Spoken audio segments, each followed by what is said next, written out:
On voit souvent sur internet des belles phrases qui vont dire le commencement est beaucoup plus que la moitié de l'objectif. Mais ce qui manque vraiment, c'est des exemples dans la vraie vie. Et dans cette vidéo, j'aimerais qu'on s'attarde sur le parcours incroyable d'un des joueurs les plus titrés du Real Madrid.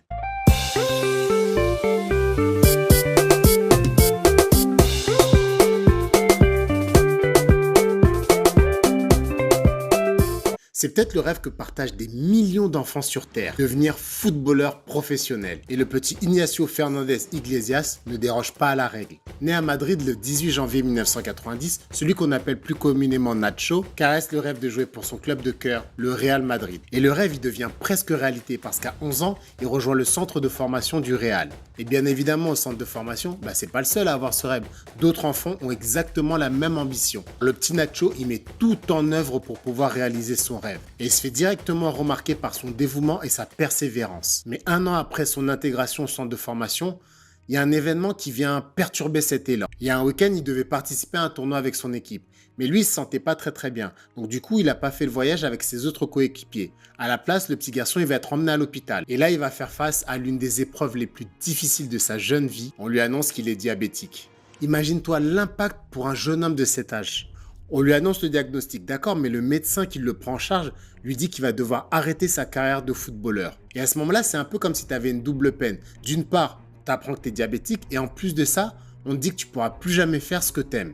Et là, ce que lui a dit le docteur, c'était dans les années 2000. Et encore aujourd'hui, malgré le fait que le diabète soit très répandu, ses caractéristiques sont encore un petit peu floues pour les gens. Et il y a des fantasmes et des légendes complètement dingues parfois sur la maladie. Dans un entretien beaucoup plus tard, Nacho il avouera que bien évidemment qu'il a passé un week-end très difficile.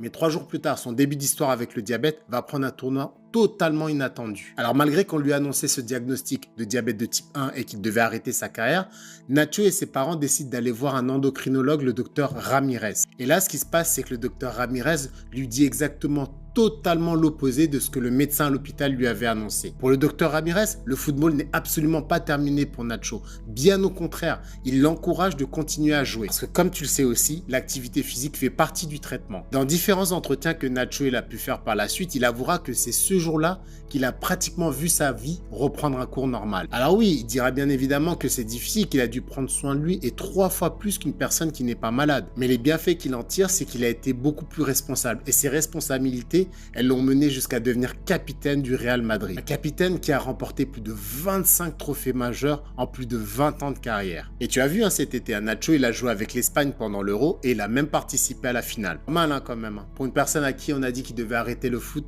à cause de son diabète. Je ne te connais pas et je sais pas quel challenge tu relèves au quotidien avec ton diabète. En tout cas, le but de cette vidéo, c'est pour te montrer que le diabète, c'est pas une fatalité. Je sais pas qui tombera sur cette vidéo, mais dis-toi que tu peux vivre avec le diabète. Tu pourras accomplir de grandes choses. Alors oui, bien évidemment, tu feras pas comme Nacho et tu gagneras pas 5 Ligues des Champions, mais je suis convaincu qu'on peut écrire son histoire même en étant diabétique. Merci beaucoup pour ton attention. Si tu rencontres des difficultés avec ton diabète, que ce soit sur l'activité physique, la nutrition ou autre, on peut en discuter. Je te mets un lien juste en dessous dans la description, voir si je peux t'aider. J'espère que la vidéo t'aura plu. Je te retrouve très prochainement dans une nouvelle vidéo. Allez, os!